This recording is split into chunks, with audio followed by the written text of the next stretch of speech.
If you want to become an AI engineer, then stick with me until the end of this video. I've worked in the industry for over 8 years at places such as Microsoft, and I've spent hundreds of hours learning how to use new AI tools to help streamline my development process.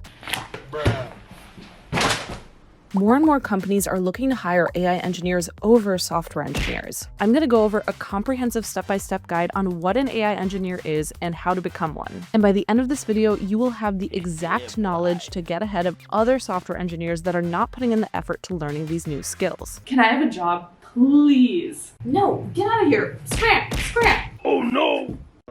So first, what is AI engineering? This is a bit of a loaded question because it's changing quite frequently. But it's kind of like being a software engineer on steroids. There isn't one exact job description, but many people mistake AI engineers for the people that are creating the AI algorithms, not integrating them into software. This is not the AI engineering that I'm talking about. I'm referring to basically software engineers that know how to use AI tools and integrate them into their systems. It's actually a lot simpler than you may think. With AI engineering, you'll need to learn things like using Hugging Face and LangChain in your development flow, using Cursor or Augment to index your repo and assist you on enterprise project changes, understanding prompting in detail like prompt engineering, and even picking which LLM will be best to assist you for certain tasks. For example, if you wanted to add a hash map to your code, you wouldn't just write the definition of a hash map class from scratch. You'd use the Java standard library hash map that's already defined for you. Likewise, if you wanted to use a certain LLM or algorithmic implementation,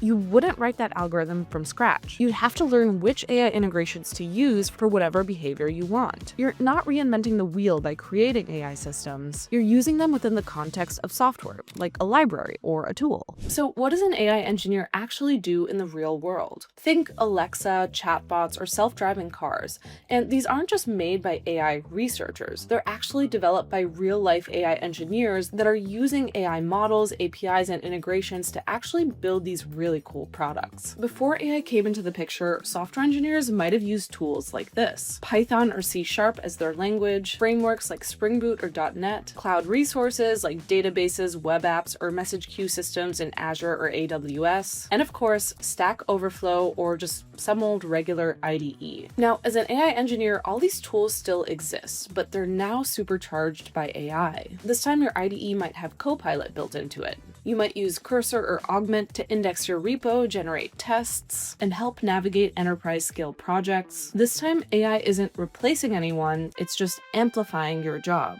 Okay, so let's look at an example. Let's say we're building an inventory tracking app. Instead of Googling what's the best tech stack to use for my app, you can use a summarization LLM like ChatGPT, Gemini, or Copilot. When you start building, you'll have to pair your IDE with the right assistant. Maybe, again, Copilot for Visual Studio, Augment for Visual Studio Code, or you can even go all in by using Cursor's IDE, which has built-in AI agents. These tools don't just autocomplete your code. They act like junior teammates. They install dependencies, debug, and refactor large code bases for you. That's what makes AI engineering so powerful. It's not about reinventing algorithms. It's about mastering how to work with AI systems. So my recommendation is to pick two things: your summarization buddy, that's ChatGPT or Gemini, and your IDE buddy. Think Copilot, Augment, or Cursor. These will be pretty important to use on the daily as an AI engineer. So let's talk about AI integrations. As an AI engineer, it's not enough to just use AI tools to speed up your workflow like Cursor or Augment. You also need to learn how to integrate AI solutions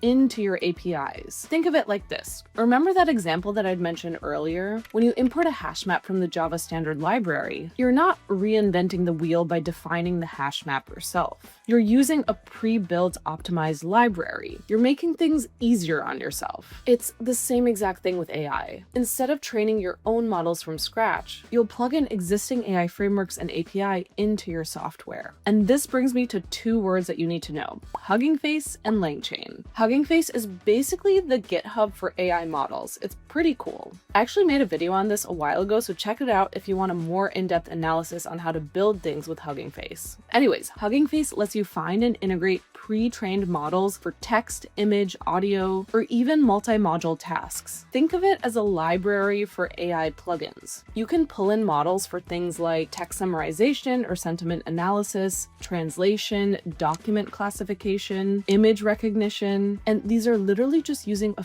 few lines of code in your APIs. Take a look. This is all you need to import a summarization LLM. That's it. You just integrated a world-class AI model without ever touching any machine learning code. LangChain, on the other hand, is how you connect all of these models in high-powered applications. It's kind of like the glue between your app and the LLMs. It gives you control over context, memory, and data flow, which is really nice. With LangChain, you can do things like create chatbots that remember past messages, connect LLMs to your own databases or APIs, and you can even build AI agents that perform reasoning or execute tasks autonomously. Pretty cool if you ask me. It's the perfect starting point for someone who wants to learn beyond just using ChatGPT, and it actually gives you a chance to build AI-driven features. And of course, there are other AI integrations that you can play around with too. There's OpenAI API. You can use models like GPT-4 or 4o inside of your own apps. You can also use Anthropic's Claude API, or IBM's Granite or Watson AX.ai, Google Gemini API, or the Cohere or Mistral APIs. There's so many different options out there, but Hugging Face and LangChain are a really good starting point. So all that being said, the next step in this roadmap is to get comfortable with integrating one or two LLMs into your APIs. Just start off easy with a simple Hugging Face model. They have a huge library to choose from. And then choose a couple more and string them together with LangChain. That's the next step.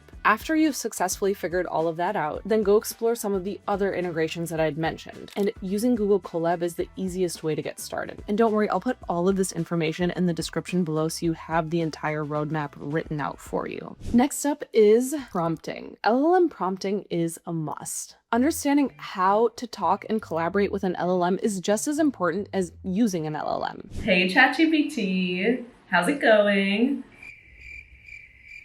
I wanted to actually talk to you about something today. Ugh, I know, yesterday was crazy. Yeah, I'm still hungover, but anyways. Yeah, what's up with you?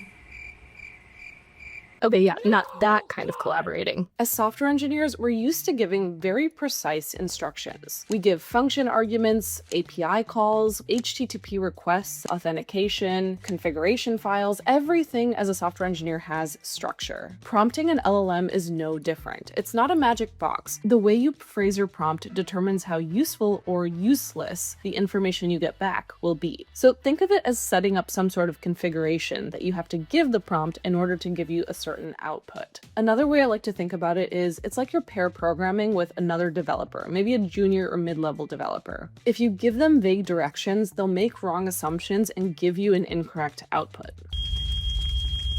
This is fine. But if you give clear, structured context, they'll deliver exactly what you need. Here's how you can think about prompting. Be specific about the goal. So instead of saying write code for an API, you would have to get a lot more detailed than that. Say something like write a Python Flask API with a login endpoint that authenticates users using JWT and connects to a PostgreSQL database. This is way more detailed, and it also requires that you have some knowledge of building API infrastructure. So I think this is really important to note. You can't just have it vibe code for you. You have to actually understand the inner workings to ask good questions. You should also give the LLM context and constraints. LLMs perform a lot better when they know your environment. So for example, you can prompt it something like, I'm working in a Django project using Python 3.10. Generate a middleware that logs every request path and status code to CloudWatch. And then after all of that, iterate like you would in a code review. So treat prompts as versioned instructions. Refine them step by step instead of expecting a perfect response on the go. Here's a pro tip. Start thinking about your prompts like an engineering toolkit, not just a chat input. You can save reusable prompts for writing unit tests, explaining complex functions, refactoring legacy code, and generating documentation. Soon, you'll start building your own prompt library, just like if you save a collection of requests in Postman or Insomnia. It's kind of similar to that. So my next step for this roadmap would be to pick a summarization LLM, similar to what you picked earlier, and then practice prompting. Give it some bad prompts and then give it some good prompts to see the difference in the output, and you'll be shocked by how much more accurate that information actually is. And of course, none of the above is possible if you don't know how to code in an enterprise environment. I won't get too much into the weeds with this, but all of the previous software engineering advice still applies. You can't just coast by vibe coding. I don't believe in that, at least not yet. You have to put in the work to actually learn the language, understand how to use an IDE or a terminal, even using cloud resources like AWS or Azure. Those are all still really important. Again, AI is just amplifying the skills that you already have. And learning alongside the tools and integrations that I mentioned are the best way to get started. And if you're not familiar with basic software engineering concepts, I actually have a couple of videos that might be able to help you out. So definitely check them out if you're a beginner to software engineering. Other than that, have a great day and happy learning. Don't forget that I've linked all of the tools that I mentioned in this video in the description below. So definitely check that out as well. But happy learning!